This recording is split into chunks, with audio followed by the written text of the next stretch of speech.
Fragmentation and reunification around symbols, institutions, hierarchies, structures. It's interesting to me to watch you very winsomely and compellingly create a vision for reunification. And so I see all those pieces and I say, none of this is incidental. Like, how does this work? This is deep in your story. Mm.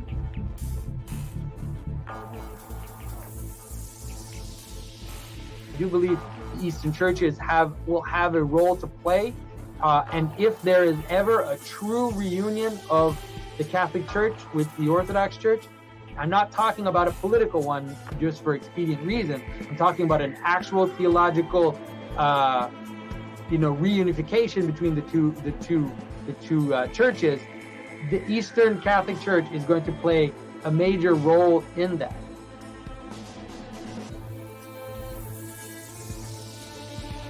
At least hope that's where we are. We're at the point where we're reunifying because it seems necessary, but it's also, it seems like it's one of those mythologically reoccurring themes. Yes. And I think that the approach that you take as a minister, of course, and a pastor, is important because it's trying to do the same thing, I think, to a degree that maybe other people are trying to do in a more secular fashion, which is to bring people back to these foundational stories. And the reason why I think that the character arc's mission to me is important is because what I'm hoping, at least, and what it seemed to have been able to do in the past, is be like a gateway towards a deeper understanding of the religious stories.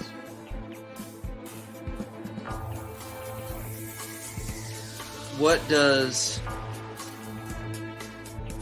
the kingdom of God look like, or the parousia, the reconciliation of all things, when we as saints or the church or the bride of Christ mend the division and reunify the things? What does reunification look like? Because if being entails duality and division and night and day and differences, what then does reconciliate? And somehow this is connected to a thing I've been contemplating, and I don't even know what it means, but it's something. Being is good, creation is good, God is good, and we stop trying to conform everything to our image and to our judgments and the way that we think it should be. And then simultaneously, and I know this makes no sense, but simultaneously nothing changes and everything changes.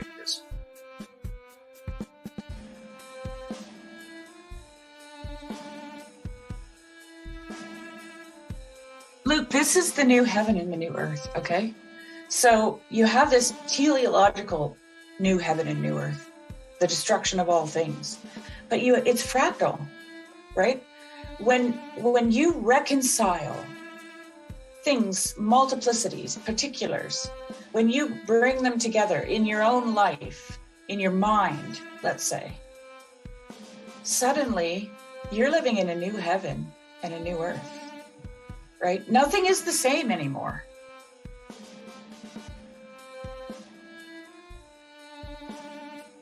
This is what reconciliation does, right?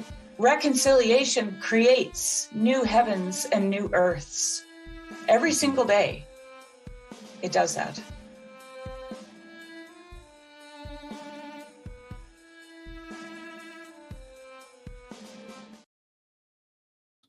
But I'm trying to get people to understand that there's a continuum, just like I proposed that flow is on the continuum with insight. There's a continuum between what's happening with me and Hermes, and then there's people who are doing ally work, and then there's IFS, and then there's people who write creatively, like Stevenson, Robert Louis Stevenson, Treasure Island. He would wake up with his characters talking, right? Think about this. Every night you go to sleep, you have dream characters who have this kind of, right, you but not you presence in you, and you spend hours with them. And that's not a coincidence. That is necessary for your cognition. Well, yeah, Dostoevsky actually thought of his characters as being real. That's like, right. Like as independent from him.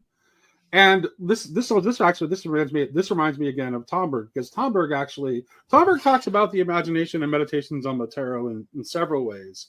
But the one that really lands with me is that he ultimately, like the ultimate register in which he talks about imagination is that imagination is the faculty which allows you to become the other. Yes. Which always reminds me of in T.H. White's The Once and Future King, like the way Merlin teaches Arthur is by actually like transforming him into other creatures. But like that's happening through Arthur's imagination is the way in which this transformation is happening, where it's allowing him to become. Well, it also makes me think of like of Douglas Harding's hierarchy of heaven and earth when he talks about like looking through the layers, where as I look through those layers both up and down the hierarchy of being, I actually in some way actually become the thing that I am looking at, whether it be the sun or a microbe underneath my microscope. Yeah, you do, and notions, that are increasingly gaining steam about deep continuity. You put Evan Thompson and Michael Levine's work together, and Levin's work together. Sorry, I keep mispronouncing his name. Michael Levin's work together, and you get this profound deep continuity. And then some of the work that that's been done on extended cognition upward. And I won't repeat all these arguments as well. I mean, our ontology is shifting, and we're going through not only individual but collective transformative processes, and towards the imaginal. Like let's zero right in right now. Hope and your donation. I hope and your donation. Thanks, somebody. Where's the train? Ups, can you find the train? I can't find the train. There's too many brandings loaded. We've overloaded.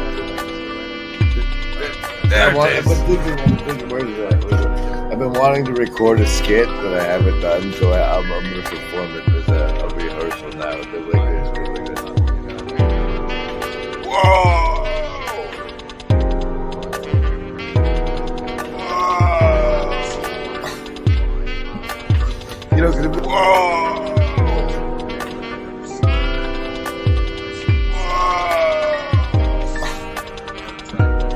Because we accentuate what's going on our insides when we're experiencing the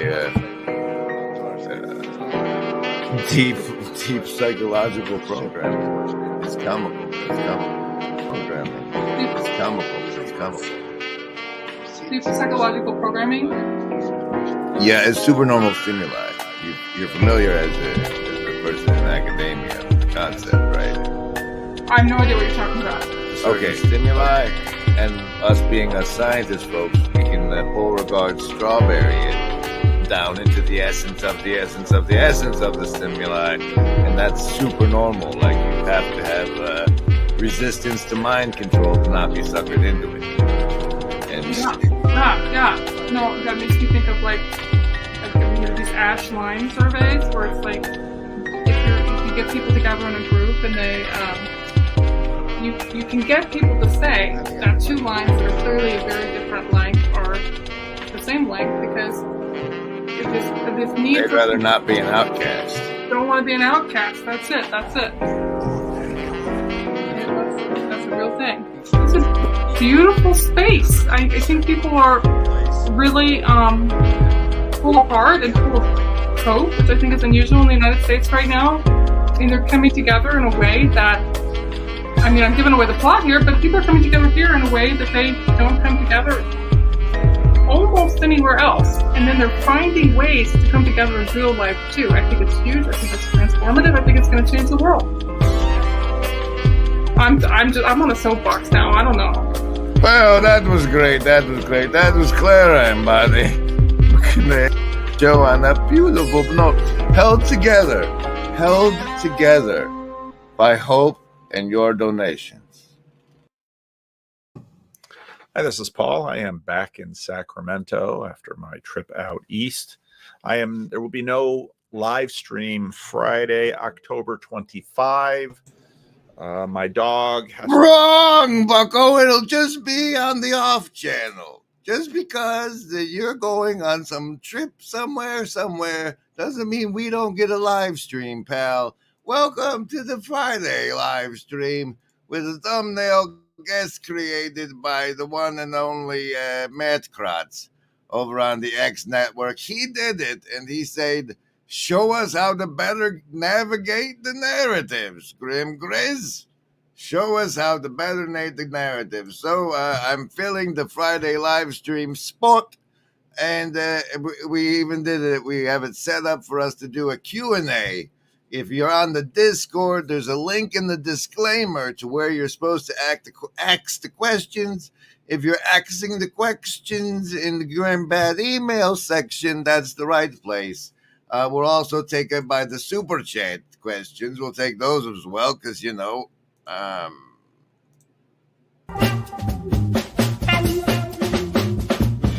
it's a whisper in your ear, now listen here. Remember, Embody, it's all so clear. No hidden strings, no puppeteer. We're by your side, have no fear. I cherish truth. I cherish truth.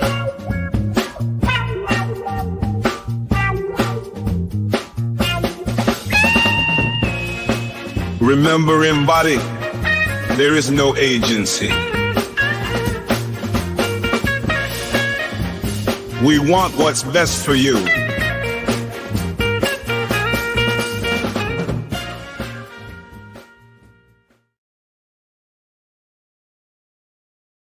Now, Afriel Pilotson notes it should be an icosahedron on the end of that staff, not a dodecahedron.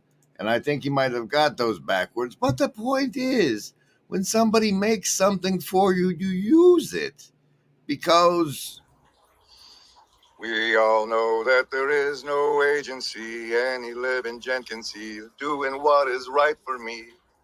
Just lifting up my bro so he can grow some eyes to see that doing what is right for me increases all our agency. That's right, Slack. You do not malign the sacred and oft underutilized D12. Like that's if you when you're rolling up a character for Earth and they say what astrological sign are you born under, you roll a D12. We're currently under the Scorpion one, as far as I know. What number is the Scorpion one on a 12-sided die of Zodiac? This episode brought to you by our Shadow Cabal of production executives, including executive producer credit, guys, Upcycle Club, and the German Dragon. You want to be an executive producer credit guy? All you got to do is join the channel at the highest tier of membership, and then you get the production executive credit as well as the power to generate fantastical emojis in the HiveMind, as demonstrated by the channel members now. Here on the Grim Grizz streams, you get a savings throw against the mind control we use on you and the one that you're swimming in constantly, because we're all wizards and words are magic. So in order to get one, though, you have to make a choice, you see. You have to participate by making a choice between survival, social, wisdom, or heart as the basis for your resistance to the mind control. You can keep that choice internal or tell us in the hive minds for a +2 bonus to the roll. If the roll comes out 10 or higher, you've made your savings throw and take half damage from the mind control in the show and in the rest of your day. Survival, social, wisdom, or heart. Choose. Oh, survival out the box. With a prime 19, though. If you're going to jump out the box, that's the way to do it. Socialist, prime 17 for you. Lovers of wisdom, hope you got your hive mind bonus. That's an 8. An 8. Chakras for the heart, folks. That's a 7 for the heart. Prime 17 pairing by the Indigo Kids. Welcome, everybody. This is the Vna Friday Livestream. We hope you're feeling virtually not alone. And if not, say something about it in the hive mind, and then they'll respond to you, and that should work. Remember it. There's no agency. We want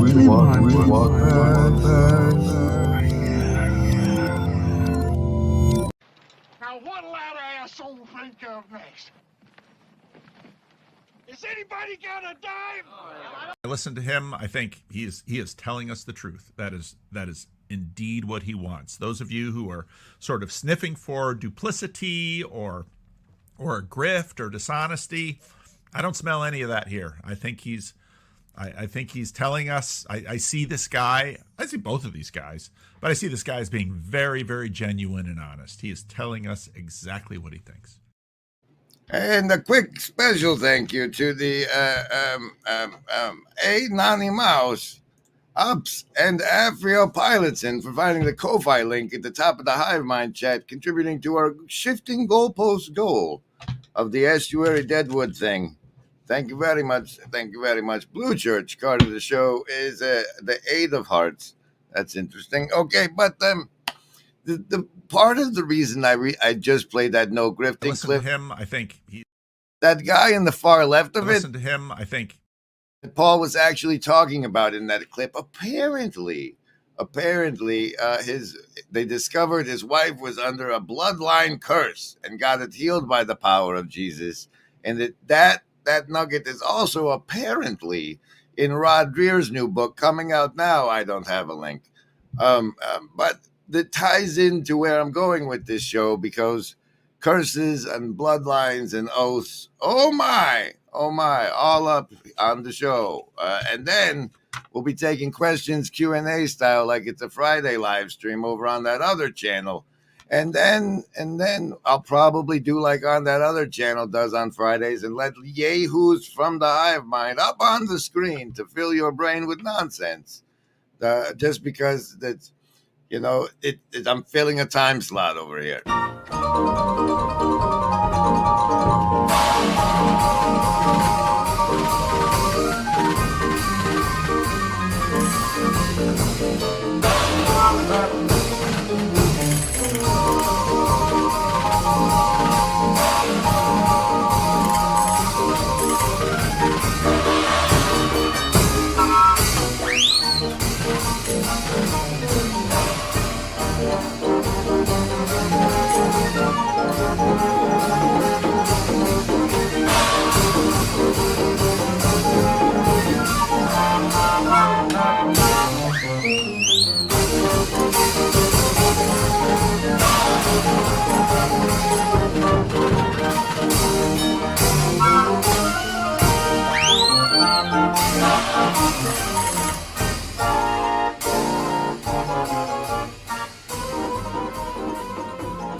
How Quan69 asks, do you mean generational trauma, like an emotionally healthy spiritually? Or is this non-emotionally healthy? I'm a man in my 40s on the internet. This is non-emotionally healthy material. Hello, Hunter Glenn, and welcome. Jeremy Firth trying questions that doesn't even have a super chat on it, man. There's the Discord. I've put a link in the HiveMind to the Discord where questions are supposed to go. We'll see how that goes later on in the show. But first, what makes you assume that I'm not about to feed you all to the crocodile? What makes you assume that I'm not about to feed you all to the crocodile? What makes you assume that I'm not about to feed you all to the crocodile? That's very exciting. Hello. I see the assassins have failed.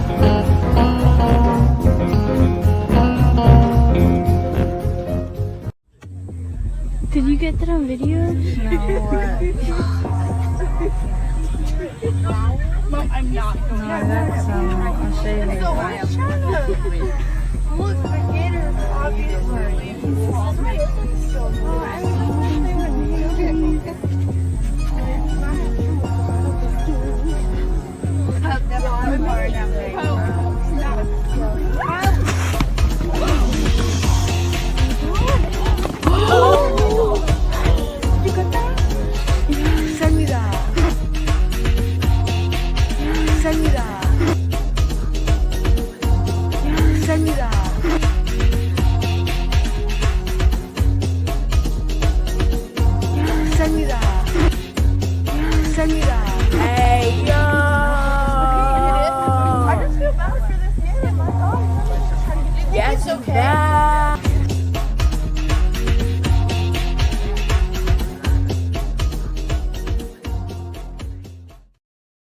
Hey, Rascal, good to see you again. You're gonna make me some more branding, because like everything that with the strings or CABAL in it is getting flagged by copyright. Hi, everybody. This is a Friday live stream. I live stream all the time, but this one's special because by Frigga it's Friday, and usually at this time we're listening to Paul Vanderklay spend 20 minutes answering a question. But since he's absent, I thought I'd like give the YouTube algorithm a chance to offer me to his viewers that haven't been here yet, and gather everybody else who always is.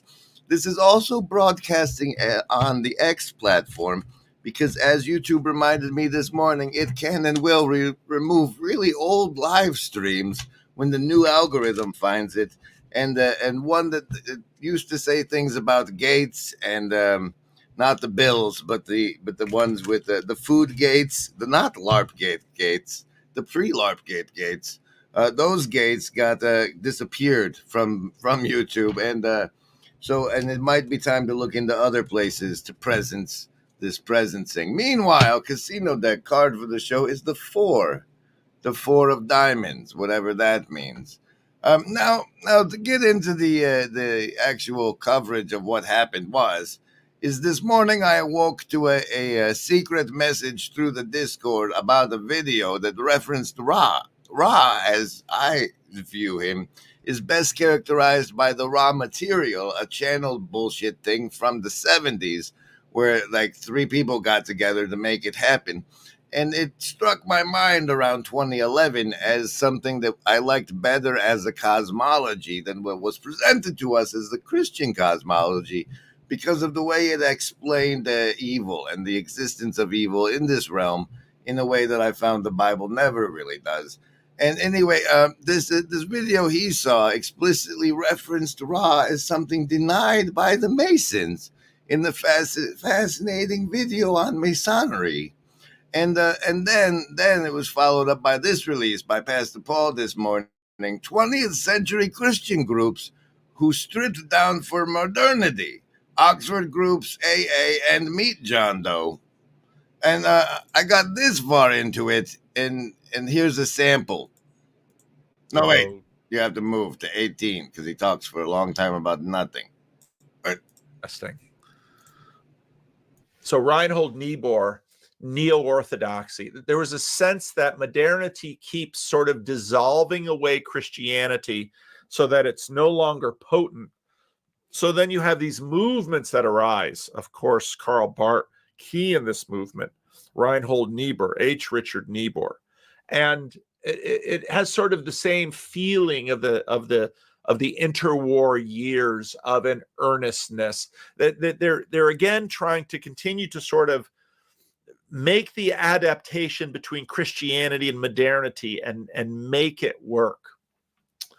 Theologian Reinhold Niebuhr, often credited with the sincerity prayer, criticized Buchanan's philosophy and pursuit of the wealthy and powerful. So the Oxford group. So the guy making the criticism is the one responsible for the Serenity Prayer, or was it a different prayer? Theologian Reinhold Niebuhr, often credited with the sincerity prayer, criticized Sincerity. Buchanan's I don't know that one. philosophy and pursuit of the wealthy and powerful. So the Oxford group often reached out to Episcopalians, and again, this was of course the peak of waspy Protestant elite cultural leadership in America, and neo-orthodoxy was sort of, I think in some ways, sort of the final flowering of that, until in some ways the civil rights movement and the desire to somehow enfold many more sort of takes it apart. The idea is that if the man of power can be converted. Finally, I got to the part I actually wanted you to hear. I don't know what he's been saying up until now. This is the part that was important. Howdy, Mark Parker, not the third no initial. Part. The idea is that if the man of power can be converted, God will be able to control a larger area of human life through his power. And if a little man were converted, this is the logic which has filled the Buchananites with touching solitude for the souls of such men as Henry Ford or Harvey Firestone, Christian Century, 1936. And then it goes into in the terms of spiritual warfare, it's like a game of Go or Othello, where the pieces can be jumped and then flipped. And if you can flip a powerful piece, then it does a whole lot of good, because the powerful piece was working for the other team up until you flipped them, I think.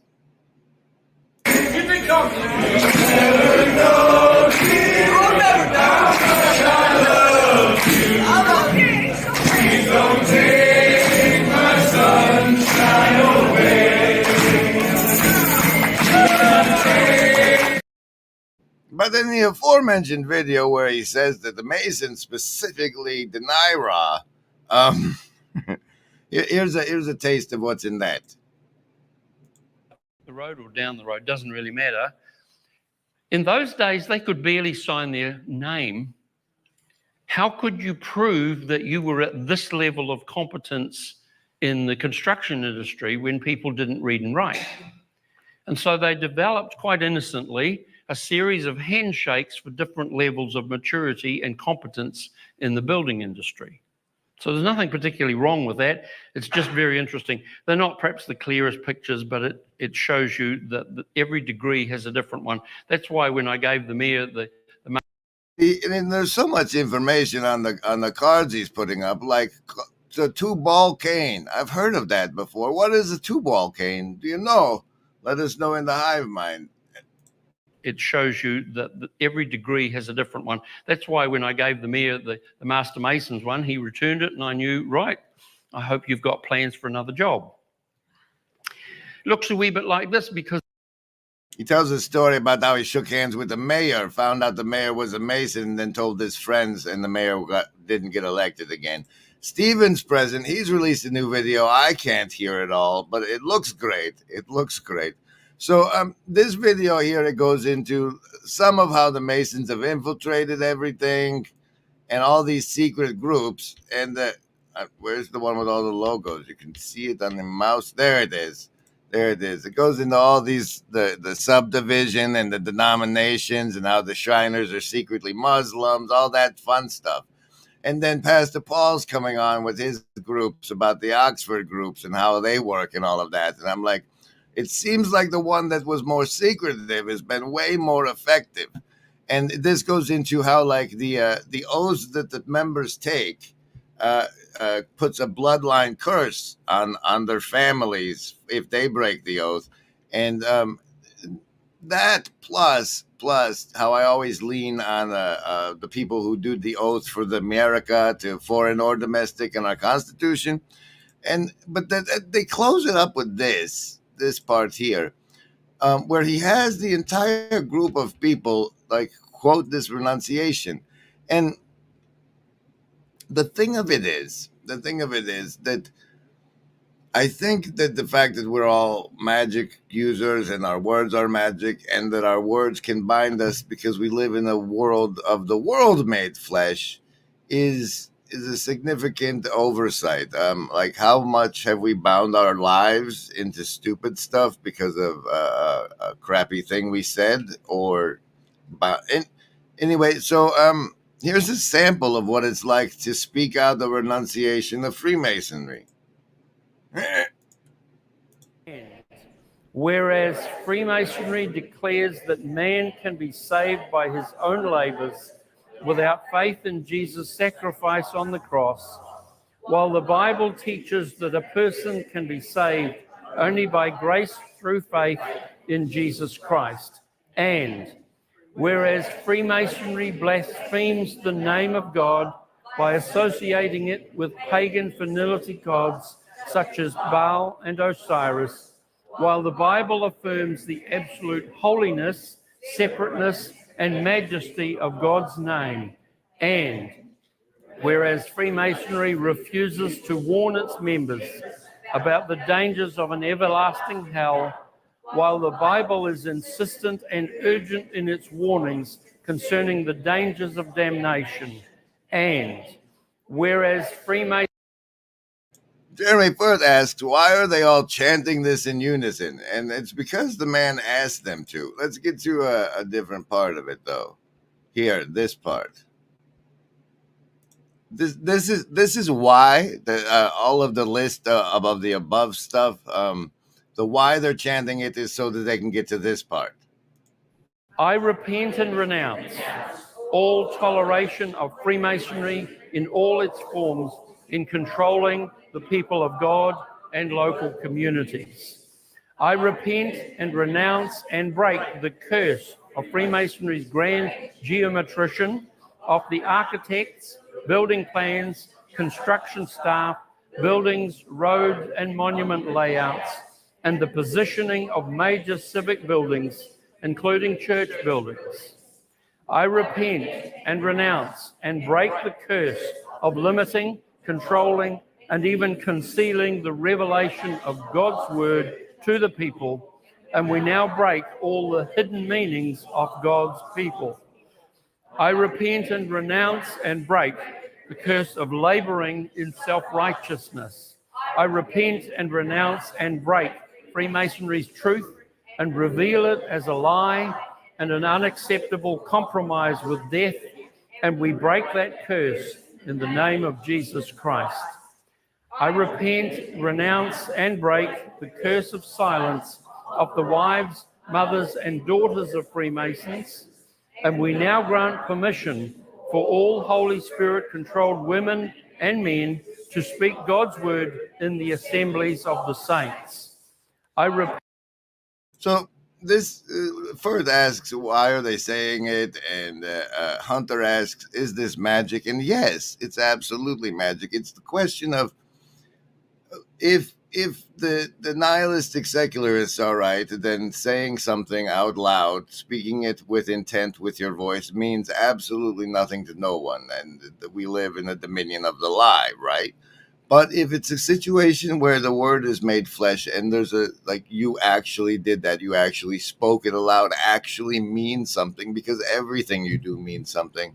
And binding things in words as a fragment of God is one of your superpowers, then it's really important what you say and feel and speak while you say it. And I don't know, that's the thoughts I've been left with dipping into Pastor Paul, plus my other morning offerings, thanks to synchronicity and whatnot. But what does Gorbachev have to say about all this? Imagine a world where boundaries blur between reality and fiction, with Mikhail Gorbachev leading the charge. Gorbachev didn't just challenge political norms, he dared to break the fourth wall in storytelling. Tear down that fourth wall, he exclaimed, inviting us into a new era of engagement. His metaphorical call wasn't for Berlin alone. It was a clarion call to storytellers and audiences alike. Engage directly, break barriers, and foster a dialogue. Gorbachev's words echo in the halls of creativity. As storytellers, it's our turn to tear down that fourth wall, inspired by Gorbachev's daring challenge. Join us in this creative revolution. Tear down the walls that confine your stories. Share, like, and subscribe for more inspiration.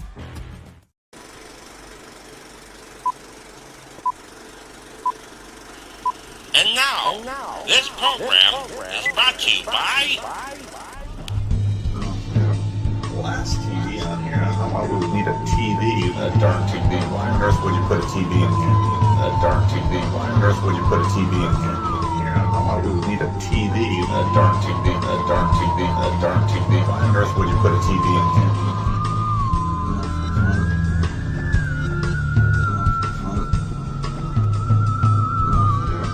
Glass TV on here. Why would we need a TV? Why on earth a darn TV? Why on earth would you put a TV in here?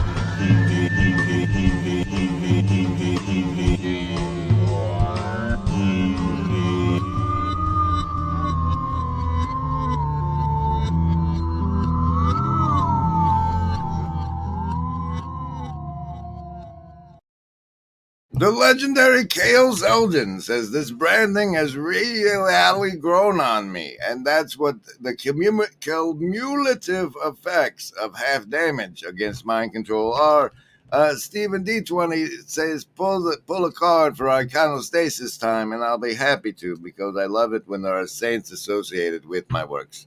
That's reassuring on a level I'm not comfortable with, but I am reassured by. And it's the Deuce of Diamonds is the Canadian deck card for the show for our iconostasis.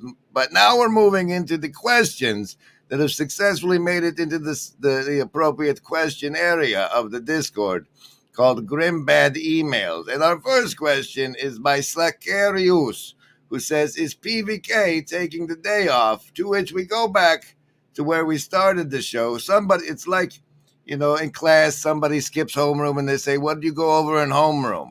It was this. Hi, this is Paul. I am back in Sacramento after my trip out east. There will be no live stream Friday, October 25. My dog has to go to the place to get a hip x-ray. Nothing wrong with the dog. I have to take another puppy, in fact, to the place. It's standard for these work dogs that they want to. They watch these dogs incredibly. So I'm going to spend most of the day in the car driving the dogs to a place to get their hip, and they'll be out, and then I got to drive them back. But that'll give me some really awesome time to read and reflect. Might even make some videos. And not do a live stream, which we're filling in today's Vna Friday Livestream slot filler. Thumbnail by Matt Krotz. Thumbnail by Matt Krotz. So say we all. Yuck, yuck, yuck. Ho, ho, ho. And now, the next question we have for the day in the appropriate section is, will you commit to gathering your own firewood rather than buying it? I am anxious and avoidant attachment style and will not commit to gathering my own firewood instead of buying it. Going to the store and buying it is gathering it as far as I'm concerned. When will you wear wigs? When will you wear wigs is the next question, and I'm not clicking any links. TLC X-Men, Chad is better. Chad's what is better? Chad's what? TLC X-Men. That's clearly in reference to Papa Peterson's new release, Trump's X-Men team, which is horrible and needs to be officially referenced. So.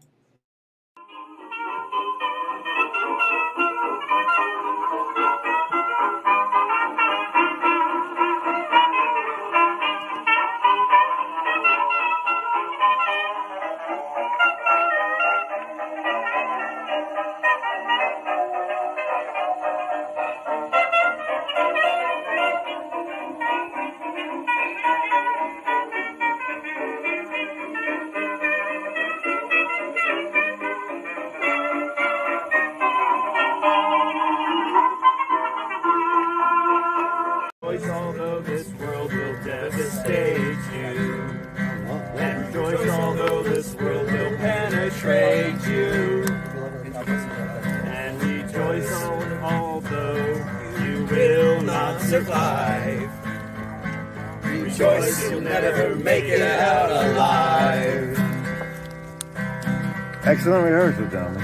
And rejoice, your hair, it smells like burning hair. Oh, rejoice, your nails all got chewed off. Oh, rejoice, and holy fuck, you're bleeding there. Oh, rejoice, you burn your whole beard off. Rejoice, despite the fact this world will hurt you. And rejoice, despite the fact this world will kill you. And rejoice, despite the fact this world will tear you to shreds. Rejoice because you're trying your best. Hey, I love that one. That's gorgeous. Thank you, brother. Wait, who's that brother? Andrew Jack. Now I gotta give a shout out real fast to Afriel Pilotson for completely ruining the presentation of the Estuary Talk by making them do a sing-along of Stand By Me. That was a horrible question, and you should be ashamed of yourself. Now back to answering questions. We're doing the question asked was TLC X-Men, which I think is gotta be a reference to the Trump X-Men team video released by good old what's-his-face. Is that Doctor Strange? Jordan Peterson gets to be Doctor Strange? Who the hell is this Beast? Who do they have as Beast? Doctor Strange wasn't even on the X-Men team. That's such a... You're the Red Skull. Lean into it. Lean into it, sir. Trump as Xavier? Oh, for fuck's sake. Elon is dead. But what is Tulsi supposed to be Rogue or Jean Grey in that? This is just so effed. Who do they have as that campus boy Summers? I don't even recognize that guy. I almost recognize who Beast is supposed to be. This is fucking ridiculous, is what this is. Let's click into it though and see what's there. Let's see what's there. How about your 33rd minute?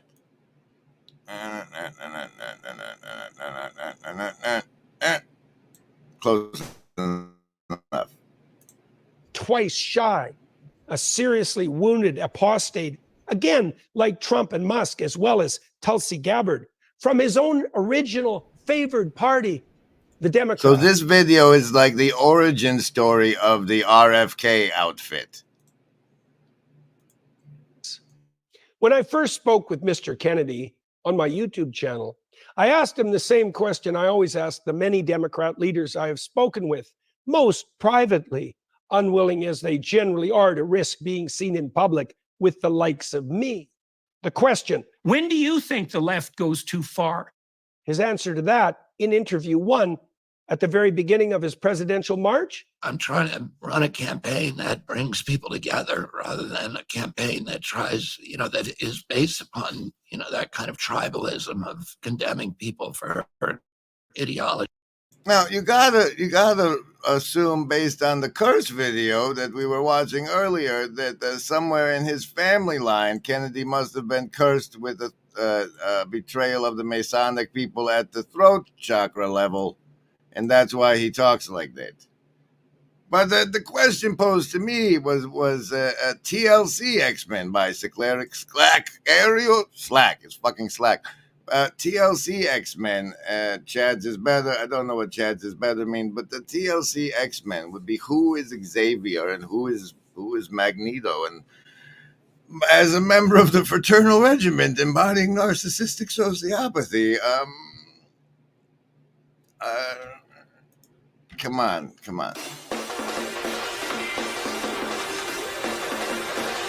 LARP! We have the ability to LARP and LARP hard.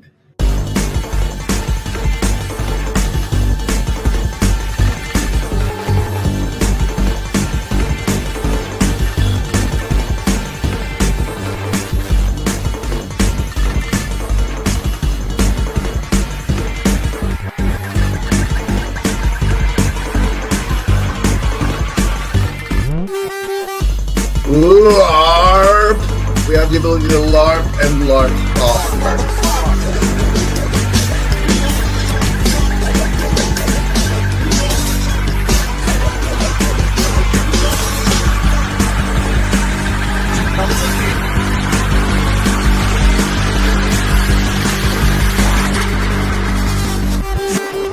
That was a McMo one, I think. I believe that was a McMo masterpiece. I think that was his stylistic impression, signature thereof. Okay. Oh, he's saying Chad's question is better, and we'll get there eventually. If we actually move to the questions, unlike your normal Friday live stream. Jeff P. asks, where did you receive your classical thespian training?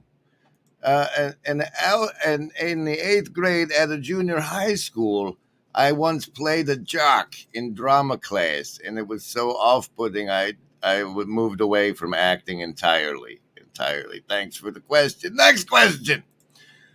Given Papa Peters' mapping of Trump's X-Men, where does Grim Grizz fit on the map? Which Marvel character is Grim Grizz? Well, I can't explain everything, but you've gotten enough clues. But you see, the next generation of characters is always an amalgam of preceding characters as the archetypes shift their manifestations into different Shadow Lantern configurations.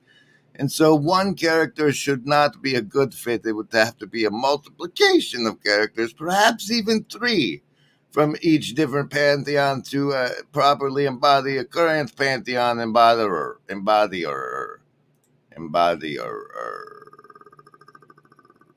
Hey, Grim Grids, we all could use some savings throws up against the mind control. Give the skull a dice to roll.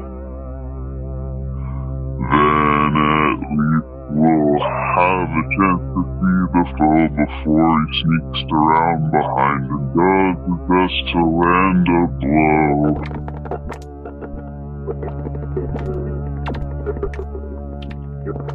How's that?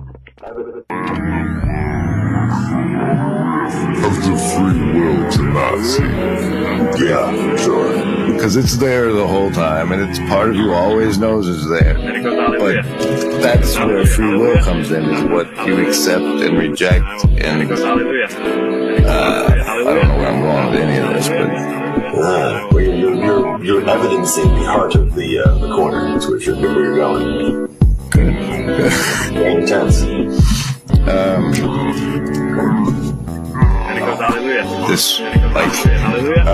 The best definition I've ever, or at least that I've heard of hell that I adopted, was like, it's where God's not. And depending on your worldview, he can be pretty hard to see here. Like you have the free will to not see. Yeah, sure. Because it's there the whole time, and it's part of you always knows it's there. Okay. No, it's no. No. Well, no. Well, no. We no. Oh, no.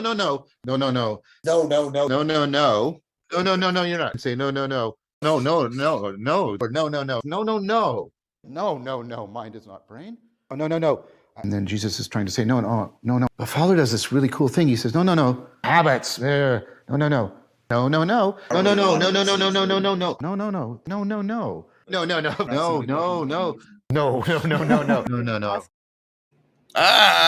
Hey, we're moving on. We're doing a Friday live stream on the VNA Friday live stream because Paul said there wouldn't be. And I said, oh, yeah, we'll just do one over here. Thanks to the executive producers that make it all happen. That's the Shadow Cabal, don't you know? Special thanks to the Shadow Cabal. So say we all. And at this point in the show, we're taking Super Chat and Discord questions. And so we're over on the Discord with the next question. Any idea on how VNA can support Dumir?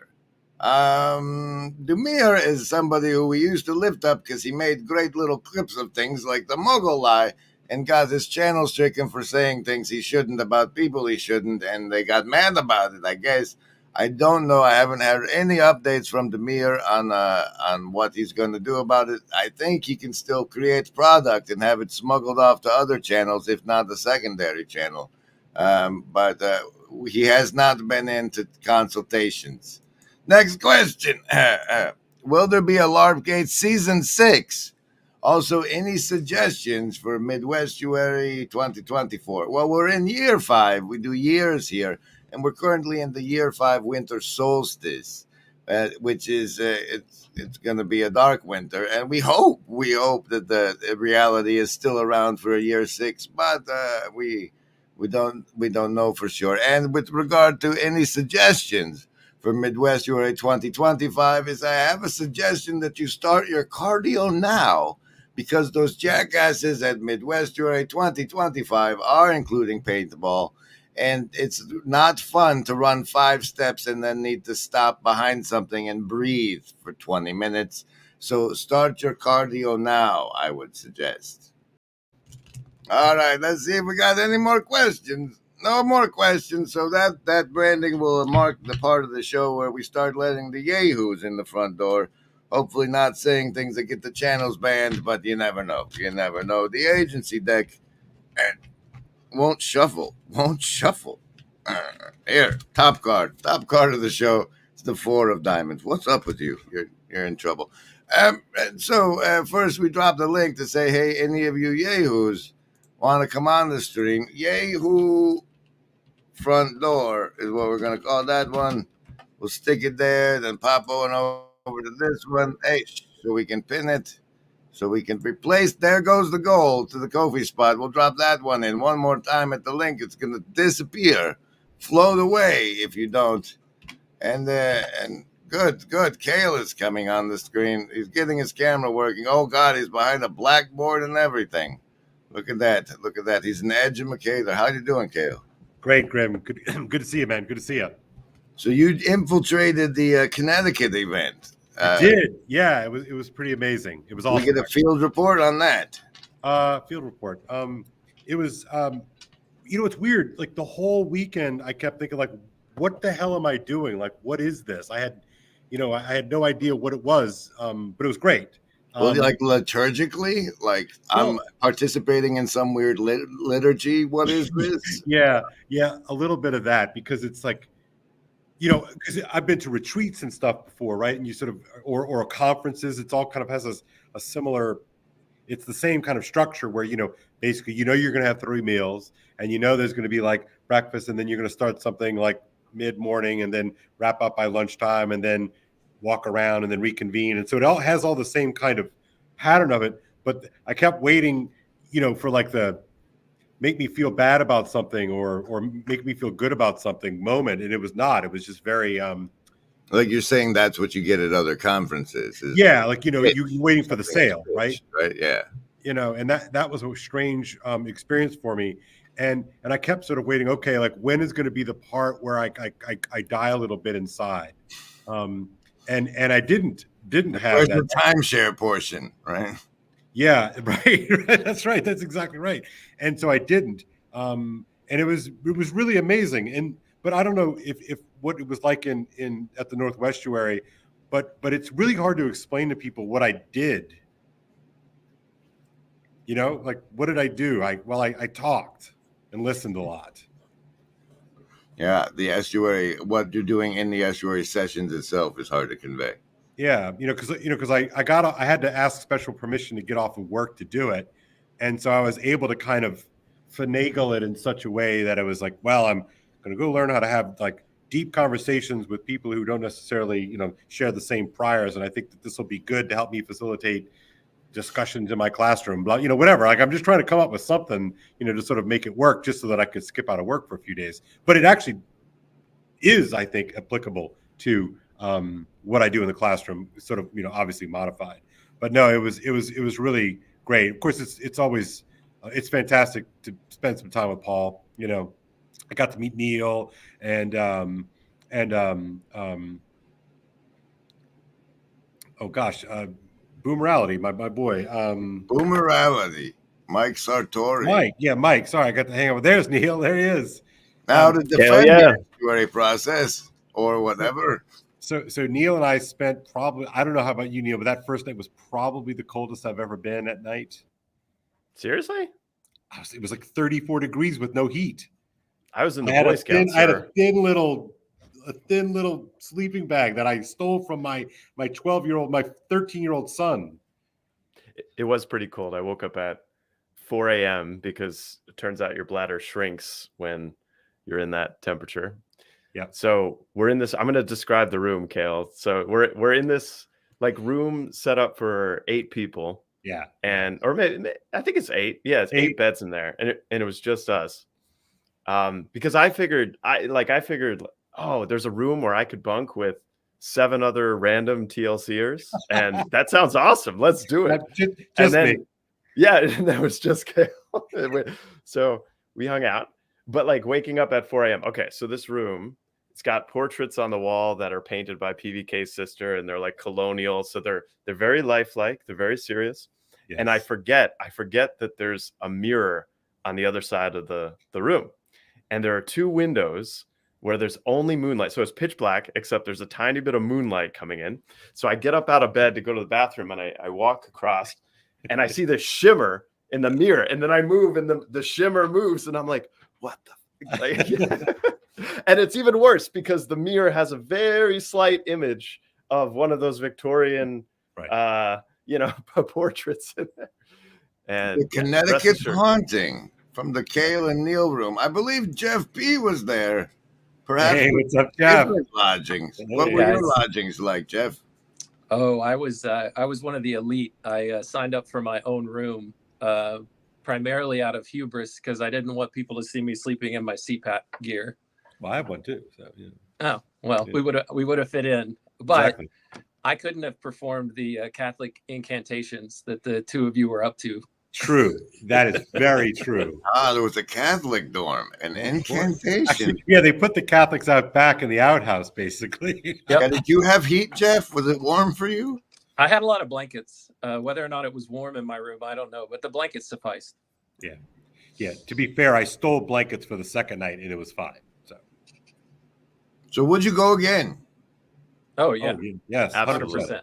100%. In fact, we should do another one. Like, we should just do it. Yeah, maybe you should do like maybe a campfire, like a Deadwood version. Has anybody thought of that?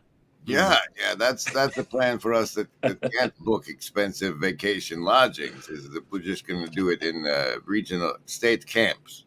Like the plan is to see how much it is to do adjacent campsites, like adjacent group sites. Yeah. And then if people bring their kids, they can put them on the outer edges of that, and we'll have the middle one for estuary time. But that takes a lot of donations, and I don't know, like regional knowledge that we have to get from people. Like we're doing it regionally. So if there's a campground in your region, check out the group site. Let us know how it goes. We can pop one up anywhere. That's a good idea because I do have. There are some, but campsites up here. Obviously it's seasonal, so they can be a little bit tricky, especially the overnight ones. Yeah, like whether or not your campsite is seasonally appropriate for the people likely to come is part of it. We're looking for Texas. Yeah, that makes sense. At the start because it'll be warmest there first, perhaps. Yeah. But as the seasons progress, the campsites will change. Well, Neil, don't just see now. What we can do is, if anybody's got your print screen available, you can take a print screen of this moment and then use it as your green screen to be in Neil's house. Which is always fun. That's always fun. Get off of the stage with that nonsense. What is this? So it was really great. Again, I as soon as PBK said it was happening and it was, an hour from my house, I knew I was going to do it. It was just, it takes away all the normal barriers that I typically have. And the fact that I couldn't go to the one in the Pacific Northwest because my boss kind of freaked out on me. I knew I had to go when Paul said there was one close. So, and because I was able to kind of guilt trip my people into letting me go, basically, because I couldn't go to the Seattle one. So, Did it feel like perhaps an executive version of corporate programming of the Estuary Protocol, as where the one in the Pacific Northwest was more not executive level, like a C-level suite event? Yeah, well, so interesting. I mean, I don't know what you think about this, Jeff, but I mean, there were no plenary sessions. You know, it wasn't like, okay, Karen's going to get up and speak, and now, you know, Michael, and now Nate. You know, it was not like that. It really was just the sessions. You know, and you know, so I'm not sure how it would. It certainly would have felt a lot different if we would all have kind of gathered and had a session with a speaker first and then broken up. I mean, it was really just the sessions. What did you do between sessions, or was it constant sessions between meals? Constant, right, Jeff? I mean, I felt like we talked like a lot. It was free base estuary. Free basing estuary. That's right. That's right. Yeah, we had meals like that were a little bit of breakups as you had talked about before, but it was all in the same space, right? Yeah. We were eating in the same place that we were having our large estuary group because there were 12 of us, and then the second day we did split out into 2 smaller groups, but then we came back together as a larger one, and then there were breaks every once in a while that were just, you know, like bathroom breaks or, you know, stretch your legs or whatever. And then those were opportunities for us to do like more one-on-one interface. So it was really nice because the group was small enough to where you could get one-on-one time with every single person there because you just had enough time and space to do something like that. Any epiphanies? Any this moment changed my life?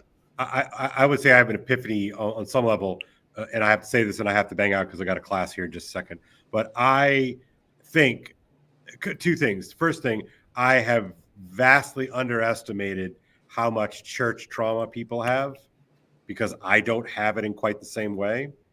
You know, like one of the benefits of being a Catholic who is not abused by a priest, right? I grew up in a relatively normal family and went to relatively normal places. Like church for me is not fraught with that kind of negative energy. It is more in the abstract. I get angry and upset on behalf of my friends who have been so taken aback, but I was just struck by how many people in the estuary groups are like deeply traumatized by church.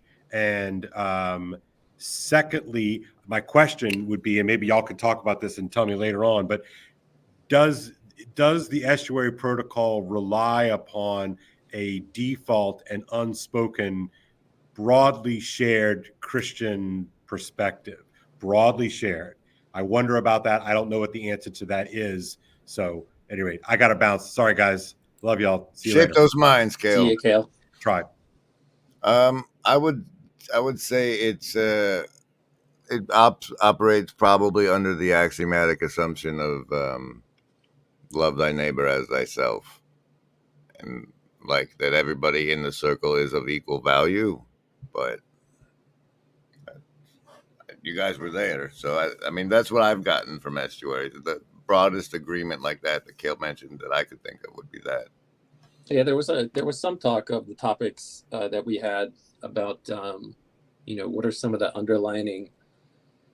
We didn't really say underlining spirits, and Neil, maybe you can help me with this, but it was a topic that was brought up on the last day, just kind of around what are some of the general like non-Christian coded aspects of estuary that, you know, if you were trying to expand it and share it, you know, so that people could come in without that underlying, however Kale just phrased it, you know, that broad Christian understanding. But we were still looking for like a way to, you know, how do you define some of the ethos? And I think, Neil, you even said when the question was being posed, the closest analog that you could find to the question that was being formed was the traditions and like the 12 steps could be a similar thing to what we were looking for. But I can't quite remember how that topic was thrown out there, but that's what this reminds me of.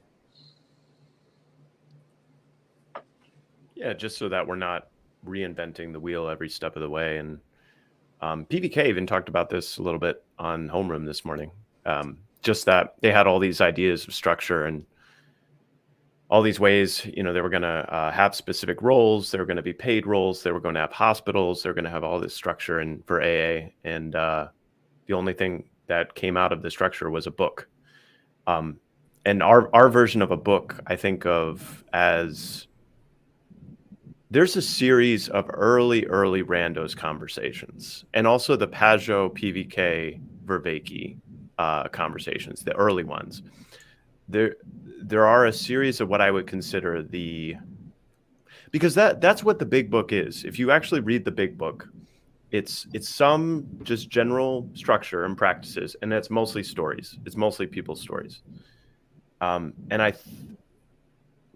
I think of those early conversations where I was just lurking, and I only saw those conversations probably a year or two after the fact, as like creating the structure of this space. And then the randos conversations after it are like people adhering to that structure. And it was Jeff P, it was Luke, it was, the really early folks. And then I think of second wave as Grim and Chad, and like the downstream channels were second wave. But anyway, so what I'm saying is I think we have that. I just think I haven't yet had anyone come to me and ask the question, like, if I want to get into this space, like, where do I begin? But actually that's not true. That's happened once or twice. And what I've always said is start with the Genesis series. Start with the Peterson Genesis lectures. Because if they get through that and they're not intrigued, it's probably not the right space for them. So it's like 30 hours. PVK, I saw you down there and I was like, this is my moment. I could invert the Nakama drama and let's become a legend.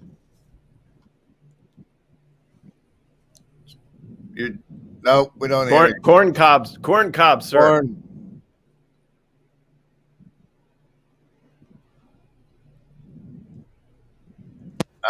Well, you see. Oh, no. The boomer is showing. Your boomer is showing, PVK. And my car mic is terrible, too. I blame that. I don't know. Meanwhile, it's been a minute, so we'll enjoy this branding while he gets it working. Slime! What? It's a river of slime! This means that the individual's psyche is far from being safely synthesized. On the contrary, it threatens to fragment only. Go ahead and try and talk over it if you need to test it, Paul. Onslaught of unchecked emotions. While this situation is familiar to us from the studies of anthropologists, it is not so irrelevant to our own advanced civilization as it might seem. We too can become dissociated and lose our identity. We can be possessed and altered by moods or become unreasonable and unable to recall important facts about ourselves. I checked the settings in StreamYard to see which one it's using. What the devil has gotten into you?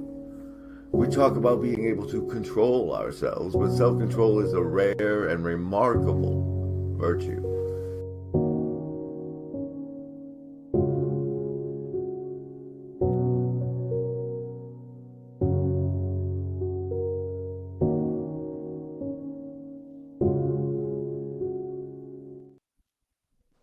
Now, I understand Mark D. Parker had also infiltrated the Connecticut event, and since we still can't hear PVK, he can just make really expressive expressions. Gentlemen, what was the worst thing about the Connecticut event? I'm going to say it was the monstrous forearms of Michael Sartori. Monstrous Scared forearms the heck out of of me. Michael Sartori. Jeff, what was the worst thing for you? Cold hands. You were groped by cold hands? No. I was beset by cold on my own hands. I see. Mr. Mark Parker, what was the worst thing about the Connecticut adventure for you? A cold, I guess, would be it. Oh, It was sissy pants. These are supposed to be men, ladies and gentlemen. No. I made this absolutely clear watching Paul's brother-in-law working in his short sleeves. And I just simply told him, I said, you're making us all look bad. You're a real man and here's a fake man. He's amazing and killing it. So, yeah. No, it was cold. And I come from Southern California. It was like 100 degrees like 5 days before I went to Connecticut. Well, we got an important question in the audience. I hate to interrupt. It says, "Is Upcycle Club a I think we Russian heard you, PVK. oligarch?" I think we heard Tess. And the answer, backing me, and the answer is he lives in Cyprus. Cyprus, it's like near Greece or something. I don't know. Are you audible, PVK? I think so. Can you hear me? There you are. What was the worst thing about the Connecticut event? Poor Sherry Harkin got frozen out of the she shed. Frozen out. I see. She had to spend the night in the car. She was so cold. Oh, a lodging. Yeah, well, apparently, the correct answer was that we only had such little time together that didn't elicit that response. I don't know what to do. Look at this. Roderick here coming in, doing his best to keep up with ups. Gosh, thank you so much, Roderick. That really Buy helps some the new channel. hair. Really helps the channel. Who are you typing to, PV? No, it's Jeff. Jeff, we hear you typing. Oh, Stop. sorry. Stop it, man. I So- am in a park in Santa Rosa, California. Beautiful Santa Rosa. Got some porta potties behind me, just for the for those who use the porta potty at my sister's place. My sister's a piece of work. She really is. She is. Well- and my brother-in-law too. So they're.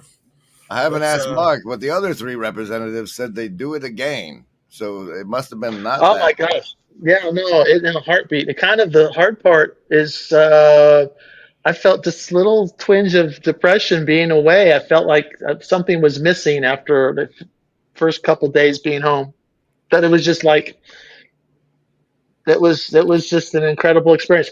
And I'm like trying to figure out the math on how to do a dedicated retreat house, what the cost would be, and how many retreats you'd have to host. But you could to serve maybe 450 people a year in this sort of format, and I think you make it work.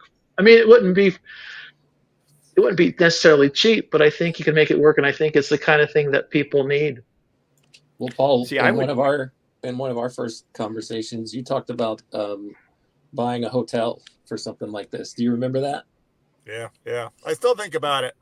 You can get these hotels in Northern California and these beautiful old highways that go through the canyons. They have these little hotels, and they're usually not economically viable.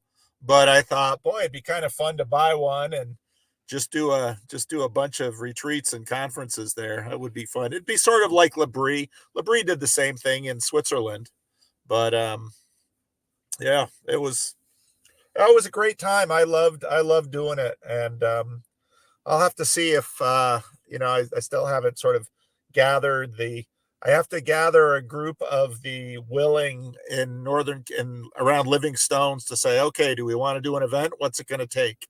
And I think there's some people that are very excited about it. So they'll be about the size of the Northwestuary, probably, because that's about all our facility can handle. Our facility is smaller than the Olympia, Washington CRC, but we have a lot of rooms that could be used for breakout rooms. That's right. I'm grifting. Grifting. He's learned from the best, though. I got to give a shout out to Andre, for scoring the +3 to next stream saves by commenting over on the X platform, where I'm still trying to build an audience. I got about an hour of membership video this morning driving in the dark here. So that's coming.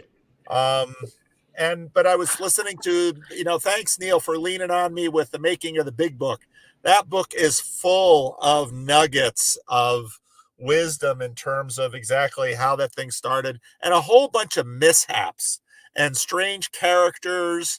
And, it's very TLC like in that sense. Well, PVK, since I have you here and on this stream that's replacing your absent one, why would you not address the allegations I made in the earlier part of the stream about how if all these organizations and things that were sprouting up back in those days had such a powerful influence, what's up with the Masons, and why does the Blue Church have to pretend they don't exist? The Masons are almost gone. There was a Mason in the TLC for a while on Bridges of Meaning. So I might take some of what I'm putting in the membership video for a video for Monday. We'll see what I do when I get home. But you have to have the particularity below and sort of the fluidity above to actually make something last. And it's really interesting that apparently the Oxford Club is still around, Oxford groups, but Masons, I think they're too 16th, 17th century to really last. So how about the other topic I was leaning on in that? And like, say, for example, the four of you, having been at this Connecticut estuary event, had gathered in a room and said things in that room to each other that, like, does a person, a human, an image of bearer of God, like actually verbally saying something? Like, how much power is in that to bind the lives of people, do you think? We'll start with Jeff and go around. I think there's a lot. I mean, I've already branded myself as one of the Quinbrook Farms 12, and that's an experience that I'll always have with me. And I think a part of that power is, being able to establish that unique connection that only, the 12 of us in that moment will have, very similar to what I was hearing coming out of Olympia, where it was, group 8 for life or something like that, whatever some people were saying about the estuary group that they were in. So yeah, to answer your question in a word, powerful. Neil, I'm going around this way, if you can tell. Yeah, in the corporate world, they always focus on how do we bind people together, and they have various activities, but they cannot go anything past the surface level, because there's only a surface level activity that is safe enough not to make anyone feel uncomfortable or drive anyone away. Yeah, all of that stuff too. Yeah, so I think it confirmed a lot of things that I thought already about the necessity of courage and the necessity of vulnerability, and through the voluntary vulnerability, it allows courage to be imparted on others, and through the courage being imparted on others, that's when the binding actually can occur. So you could think of it as soldiers. What actually binds them together is the necessity to rely on one another in extremely difficult, extremely dangerous, situations. So it's very hard to bind people together who, how do I say this? The act of necessity is, I think, understated and important. And yeah. All right. I'll Neil, leave it that's at that. funny from you. PVK. Can you The restate word the made question? flesh. The power of an oath, and the human testifying, and the word, and that riff. It occurs to me that Jesus' disciples spent 3 years together, and the rest of their time they were apart, and they changed the world by going out into the world. I think now this group, that the Quinbrook 12, really only one person there wasn't hardcore. He was a newbie who came, and I think was quite touched by the whole thing. I think actually in this case, we all sort of gathered around what we already knew, and at least the beginnings of the relationships that we had. And, spending some more time with Mark D. Parker, and him not, doing his serial killer things on all of us there. That was a plus. Getting to know Michael Santori and understanding that he was the youth leader for 2 of my cousin's kids. And he is Gimli. I mean, if you'd give him an axe, it would all be there. So it was Halloween. It was great. Mark. Well, this is the same group that did the late night Linda Ronstadt session, by the way. This floor. I was just listening to Linda. Well, on the road, great. Long time. Look up Linda Ronstadt. Long time. Which is better, looking or listening? listening. Let's just not break into it. Let's quit talking about Linda Ronstadt. You boys make me feel so young. There was no oath taking. I mean, it was your own honor. Everybody brought skin to the game, or invested deeply into it. That's the bond. The bond comes organically. Nothing was imposed other than the protocol. And I was trying to engage you all in a hypothetical in which where the vulnerability and openness you had for each other in that moment, where if it were such a contextual situation that you were to take an oath to each other at that point, and just the whole notions of how it feels to me that part of what we've lost in the fire is that a man is only as good as his word. And like the whole Bitcoin thing is aiming for a trustless society. And there's just this whole speaking things into existence angle, or the way humanity works. It's all like this amorphous whatever. But that's what I the power of the word itself in our lives. Are you looking for an antidote to that, Graham? Is that what you're suggesting? No, I think I'm more looking for like confirmation that of what I've seen, that we're losing it, and that it's something important, that it does have the power to shape lives. What we actually give speech to versus what we tweet or whatever. I think I two thoughts. The first one is we let our yes be yes and our no be no. A very famous Jew said that. And the second thing, I think there's a lot of, it's natural when you find something that you're excited about to sort of lean into the future and expect the best days ahead of you, which is a good thing. But I think, I cherish the now of the meeting. It was deeply meaningful. There was a strong sense of community. I mean, for me, the difficult thing with these is always, I have all these Christian rituals that I want to sort of bring into the group to sort of gel it, but I hold back because that's part of the estuary agreement, and that leaves a little something for the pastors and the priests when people go home. So I think where on the one hand, it's wonderful to anticipate growth, but even reading the writing of the big book, and this person is sort of a modern historian. He's trying to debunk a whole bunch of myths and hagiography with the beginning of AA. Everybody loves to be at the beginning of something sweet. And I think that's where we are. And I'm just happy to be here. Paul, one really strange thing happened to me, and I shared this with Jeff and Tayo and a couple others on Discord, is I was home 4 hours. I went home through Chicago, so I was a day later coming home.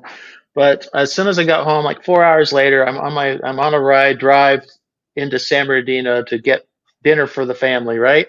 And run across a kid. I didn't run into him, but I mean a kid, a 21-year-old guy, darts into traffic, and his face is all covered in blood, and it turns out that he had been assaulted by a homeless guy with a crowbar or something.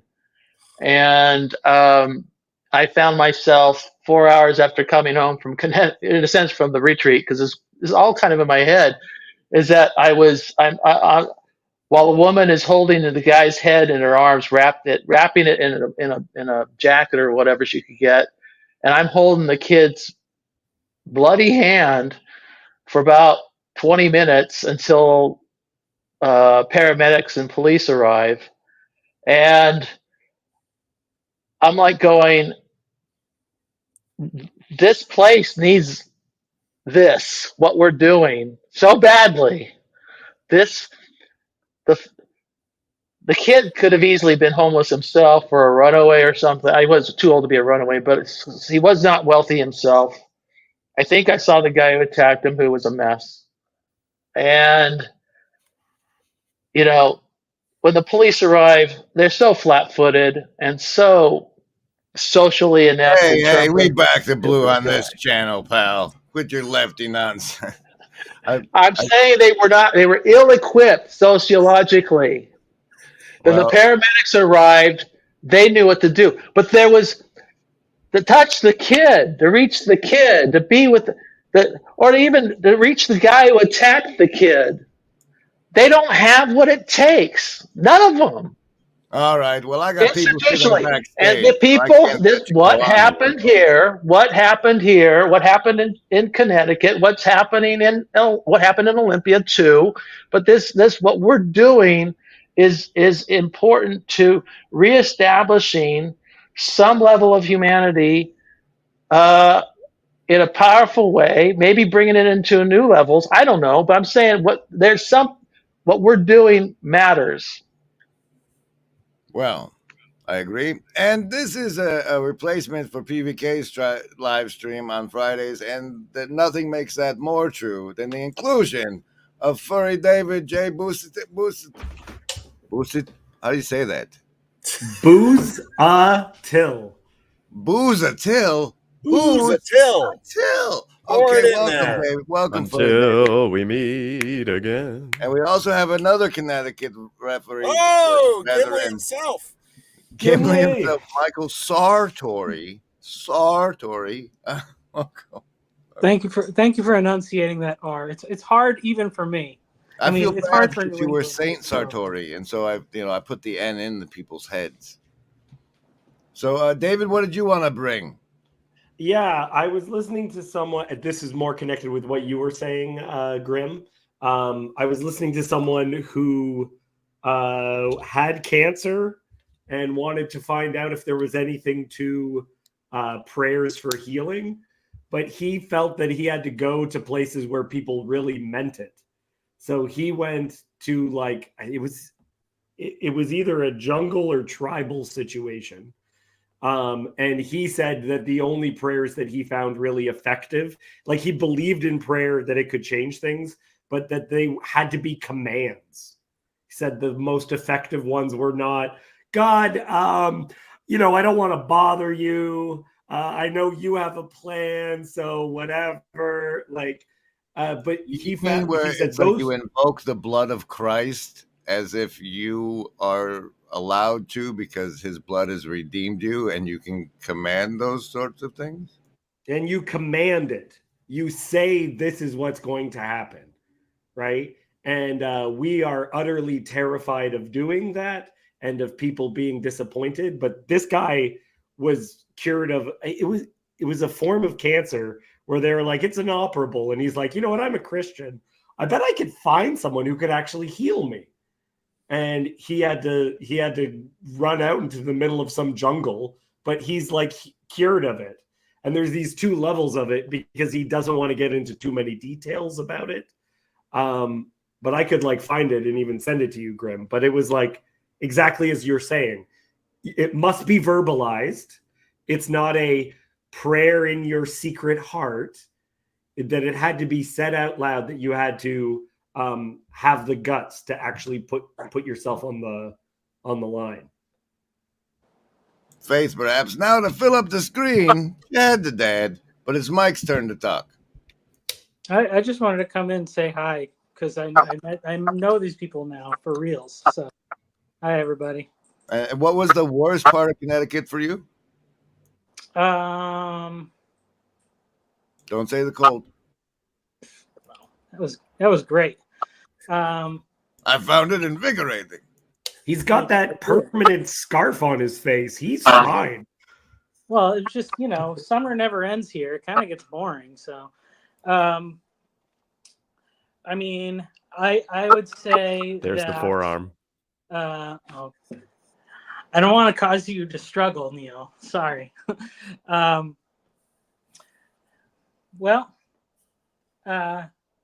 He's got nothing. His mama taught him that if you don't got nothing nice to say. It was a lot. I was like, what? I need a lot of time to process this. And then I got home and my wife was like, oh, good. I can take a break now because I've been alone with the kids all weekend. And I was like, okay. And then every day at work, it was, we have an emergency. We need you to do all this stuff. And so I've just been not. All right. Well, just say one bad thing and move on. Move we're on the show here.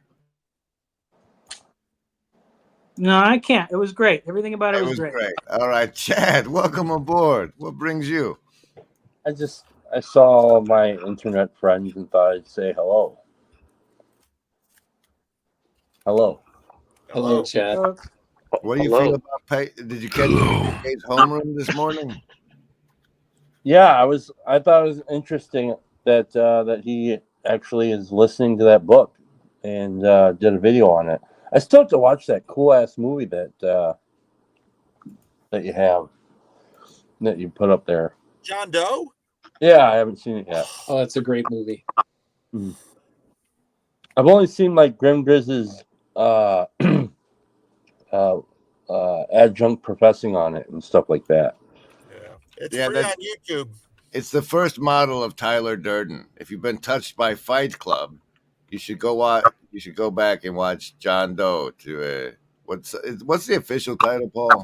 Meet John Doe. Meet John Doe. I always confuse it with Meet that black guy with the Brad Pitt because of that. Joe Black. Yeah. Yes. That's what goes. That it tries to medically insert when I try to remember the actual Meet John Doe film. Resist the mind control, Grizz. Come on. I got to roll. The I like that that dude is like debunked a bunch of mythologies that AA put out there. I mean, like they're just stuff that happens. Like it wasn't like somebody was like rubbing their hands together saying we're gonna make some mythology. It's like no, it's just stories that get told and retold and then But so at the time when I encountered that book, the Writing the Big Book, when I first encountered it, I was like a big book thumper. So I'm like, oh, everything's got to be done by the book, in the book, that's the way it needs to be done. And then when I listened to this book, it broke a lot of that away for me, which was very helpful. And classic book. Basically a fundamentalist frame. That brings up an interesting point. Is like if whatever we get catches on and people start using it, they could become thumpers of it. That would be awkward. They most certainly will. TLC thumpers. Yeah. There are already Nazi protocol, estuary protocol Nazis. They're out there. Vendonk, when I play with the protocol, Vendonk looks at me like, "Don't touch my protocol. It's perfect." There is a difference, though. So here's one difference. There is the Not Estuary show where you can actually see how it's done. So it's not just hearing about it through a book. It's actually seeing how it's done. Now, it's not the same as in person. It's not. But it's closer, I would say, to the in-person than reading a book about the in-person. If I could add one thing to the protocol, it would be explicit share for practice. So it would be, like intellectual, personal, estuarily, contextual, or practice, or whatever, like something like that. This is not the place to fix the estuary protocol. I know, but where the hell is, Just do it on your own. If you were gonna do a Friday live stream today, what would you have covered, Paul? Maybe we can go there. Well, I've been, basically what the video I homeroom this morning was basically what I was thinking. Or I probably would have had these guys on and talk about the event because I want to hear from them about their takeaways from it. And so my Fridays, if I don't have BOM Q&A, they're pretty flexible. So, I was happy to see you were doing it. I missed everything you said up until now. So you should make sure that I'm streaming this to my channel. If you want to see the first hour in some of this, you got to go to Grim Grizz's channel and watch the whole thing. It's Griswold Grim on YouTube, but Grim Grizz should find you, me. Since you want their feedback on the event, why don't you get that while I get myself some coffee? Okay. Well, let's hear your feedback. Any things that bubbled up now that we're a week after it? I want to do it even smaller. So like Airbnb house with 6 or 7 people, boom, and you got a retreat. I'm telling you, this all comes down to the Jesus had the top 3. Neil wants to be your Peter, John, or James. That's what this. Can you drink from my cup, Neil? I was not going to invite you specifically, PBK. No, I'm saying if I want to have a New Orleans event, I probably can't get 15 people, but I bet I could get 5 or 6. Well, Chad did the dinner. The denim dinner. So no, I think people should get together. And Jeff did the prototype before any of this ever started. I wasn't even there. Yeah, the smallest event on record, 2 people. Well, not on record, but the first one, 2 people. You should say something about that, because now that's already mythological for this group. Because you mean there was a get together before Thunder Bay? Yeah, there were actually a couple, but this one, again, organically formed, like you were talking about. I went on your channel, I talked, I did the vulnerability thing. I cried. I made you cry, Paul.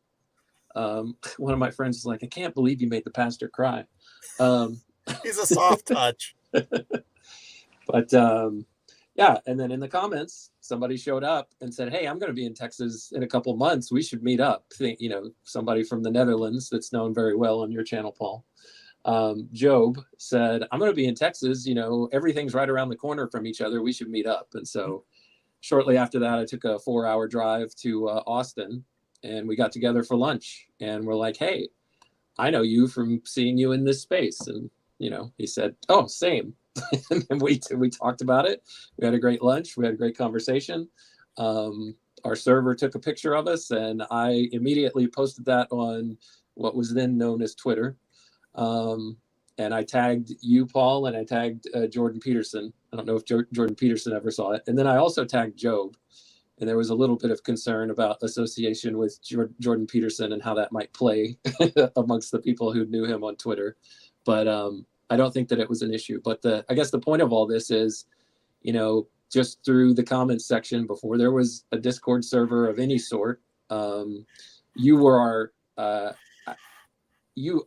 our connection point, Paul, where you could kind of help us get together before we had all of these technologies in place that allowed us to do it ourselves. And so, I know you hate being the bottleneck, and I think that's the evergreen problem that a pastor runs into is, everybody's coming to me. And one of the skill sets of a great pastor is I can figure out how to connect you to all of the other people who will help you get what you need. And through the aid of technology and just through that natural that professional ability that you have to do that, that's how all of this stuff, started to grow. So that's a little bit of the mythology right there for you. So I just got to say, I got to wear my Keck hat here. So like Jordan Peterson and that thing that Grizz keeps playing. Yeah, if you position your head just right, you're wearing the Keck hat. That's great. But, I have to say I've lost respect for Michael because he has a doodle. Do not like the women choose the Doodles are the best. deli. His is better behaved than mine. I can tell you that. Doodles So are great. PBK, They you don't mentioned shed. before Thunder Bay, and that made me, of course, remember the Thunder Bay promo clip live on this channel. And I would really love it if you'd make John and Pajot watch that before you guys do the conversation you have scheduled, unless you put it in the can already. No, we're going to talk in a couple of weeks. What do... Because it's like the hype of Thunder Bay and where you are now angle, right? Well, send me a link to it, Grizz. I'll take a look at it. Maybe I can send it to them. I will. It's I don't know, to the extent that this is something, because at this point it's been part of our lives for this long. It's fun to look back at events like that. Yeah. Yeah. There was also before Thunder Bay, there was also the Australia Jordan Peterson conference that I spoke at. And there was the first event that I did in my sister's house. So I guess there were those 2 things before then too. And the fishing trip. Oh, the fishing trip, the John Van Donk, Bernie fishing trip. Oh, no, before that. Or I can't remember if it was beforehand, but it was where me and Jacob and Sam got together in Arkansas with Charlie, and then Lance showed up. I don't remember the exact timing on that, but that was via Discord that was. I want to know if Jacob fished. Nobody fished. It was the fishing, not fishing trip. It was originally billed that we were going to go fish, and none of us did because we were so busy talking to each other the whole time. Because the most famous fishermen in all of history are Jewish. Well, don't miss out. Become part of the history. Join the next event near you, even if it's only Midwestuary 2025. Which is going to be a biggie. And then maybe a Living Stones event at some point. I gotta. It's so bad if this stuff is left up to me because stuff gets busy. So then things don't get done. Well, it just seems like anybody could organize a local group, or even non-local group could just meet. I mean, and just follow the protocol, find a place to have it, and do it. Because we're only talking 10, 15 people, or 8 people, really, because we broke into groups of 6 and 7. But be sure to check into ELSNet, or Estuary Leader Support Network, and be documented and not be outside of our system of control. Well, there are estuary groups happening all the time, all over the world now. And, one of the things that when people come to Living Stones because they want to see what's the place actually looks like, I really try to get them there at 9:00 on Sunday morning for the estuary group because it's every week. And I'll tell you, that little group at Living Stones that meets every week, they are a sweet, sweet group. They really are. There are some characters in that room. There's really a very tangible sense of love. The conversations are always interesting. It's amazing. And it's completely free. There's no fee. There's no nothing. It's free every week. And there's no coffee or donuts at the back of the room, as I understand. Well, if you let Joanne know, she might bring some. So, you usually go at least until 2, so I got 20 minutes to fill, Paul. What do? You just let people talk about things, right? What do you mean? What do? I do the estuary protocol. No, on the Friday live streams, I'm filling the hole in. You have all these people on, and I don't normally do this part. You don't have any trolls. You need one troll. A troll will help get new ideas. You need one person to make a 12-inch sub and then eat it from Jacob's kitchen. Anybody making a sub out there, click the link at the top of the chat. We're missing the food portion of the Friday live stream. This is it's all about questions, Grizz. It's all about questions. You just have to keep throwing questions at these people. Like Mark D. Parker. See, I had beard questions. So after everyone had left, it was myself, my mom, Mark D. Parker, and Michael Sartori. And again, we went through the whole weekend. Mark D. Parker didn't end a single life the whole weekend. I think this is a recovery program for serial killers. He makes the list at the events. So you're saying that those with the beards were the last remaining standers at the event? Oh, that's right. Close the place down. And his mom is so amazing. Paul has an awesome mom. Yeah, I've got a great mom. 86 years old. She's doing really well. I knew she couldn't stay away. She was going to be curious. She had to come and just see who's there and what's going on. My cousin Mel was sorely tempted to come by because she came by during the last one because everyone's just sort of mystified why anybody would spend all this time talking to her cousin. So it's just very strange to them. We mystify all of our families, I think. Yeah, that's true. And that was one thing that's really interesting in the AA group is the role of the wives. But I think with the wives of the alcoholics, they were super committed because they were really sick and tired of being married to an alcoholic. So once they had hope that there was some way for these guys to get sober and stay sober, I think the wives were like, count me in. put drunks up at my house, I don't care. This stuff just has to work because I'm so sick of being married to a drunk. So that's funny. That's funny, Paul, because one of my friends, he got divorced after he got clean. His wife could handle it when there was a clear imbalance, when he was a complete drunk, but the trade-off for that meant that she was always right. She was always right because he was a drunk. She had control of the money because he was a drunk. He cleans up. That is the end of the relationship.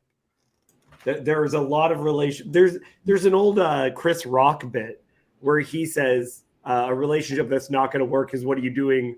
Is the guy says, I'm going to church. What are you doing? I'm hitting the pipe. But two crackheads could stay together forever. It's like.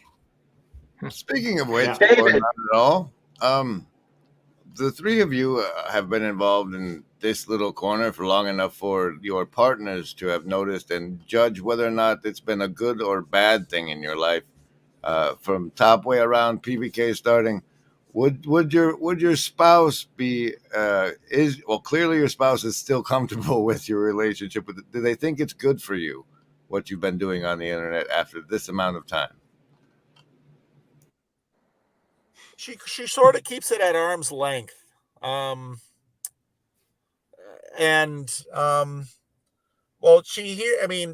I mentioned on the membership only. You have to be a member to hear the video that I'm going to release when I get back home. So there's a grift.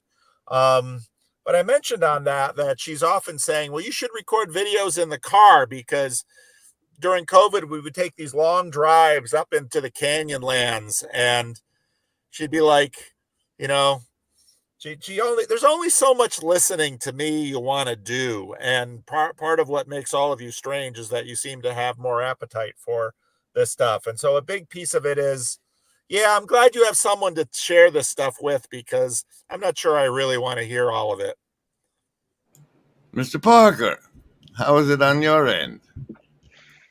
Well, I wasn't home long from Olympia, and the wife got wind. I wasn't planning on doing Connecticut, and she heard that I was that there was an opportunity to go again.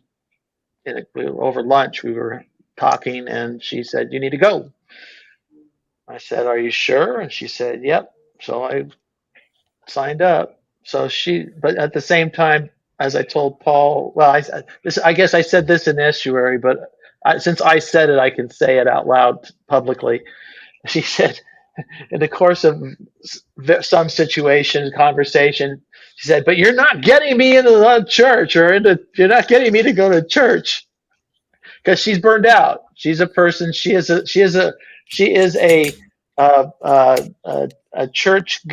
raised church going Nazarenes in a family of churchgoers who's a burnout from it. She's been it's what, once bitten, twice shy, only she's 2 or 3 times bitten. She's at a stage where she doesn't have any use for it, but she is willing to see that what we're doing is good for me. So, David, do you have anybody that would care or resent your involvement or think it's been good for you? Is anybody close enough to you in your life to have an opinion on this?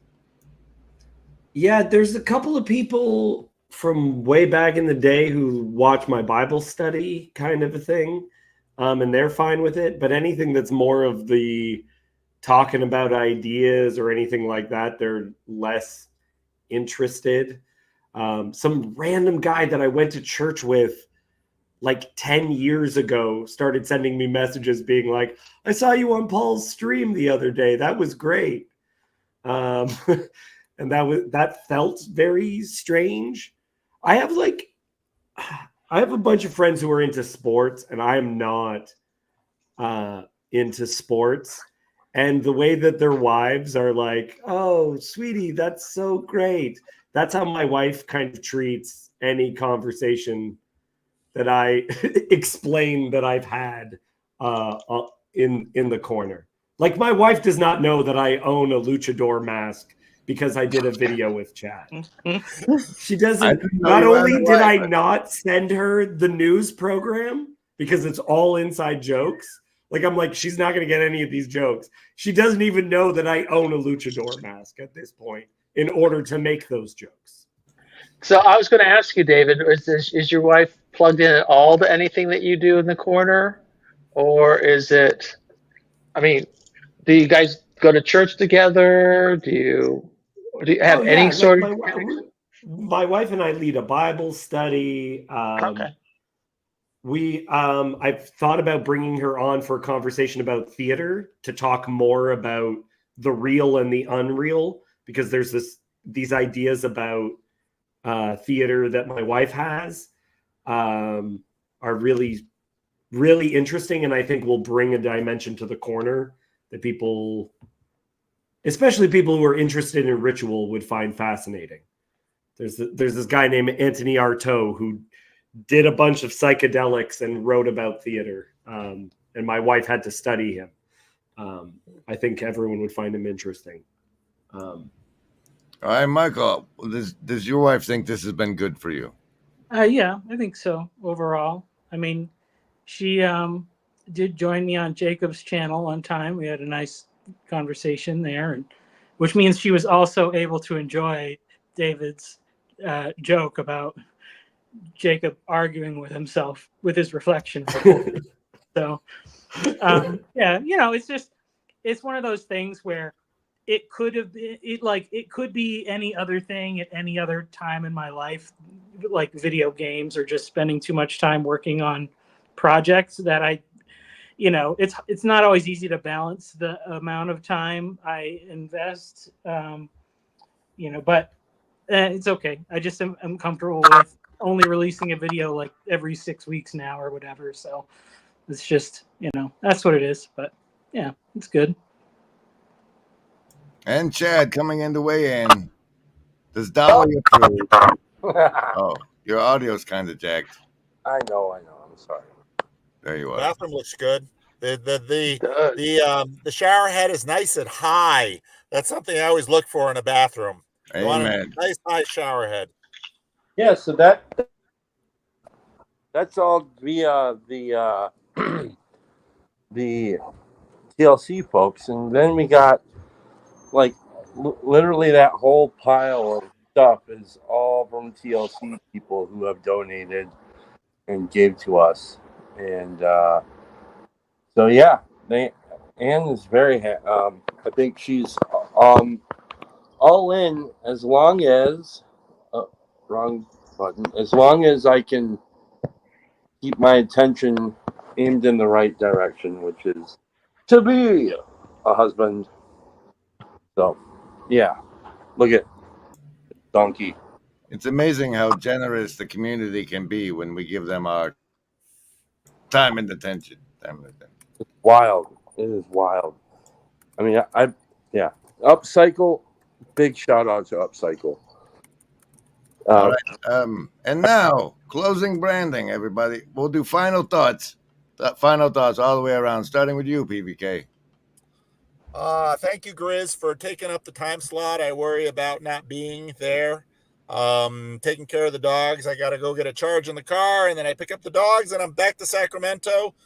If I get home in time, I'll do a rough draft for Sunday. Otherwise, you're just going to have to tune in to the Living Stones channel and see the final draft on Sunday. All right. Thank you, Paul. Thank you, Paul. Next up, Mark D. Parker. Final thoughts. Final thoughts. I guess the final thought is I am wondering how this could go sideways, because in these meetings we do share a lot of personal, intimate details about our lives, and in the wrong spirit, led by the wrong kind of people, it could go sideways.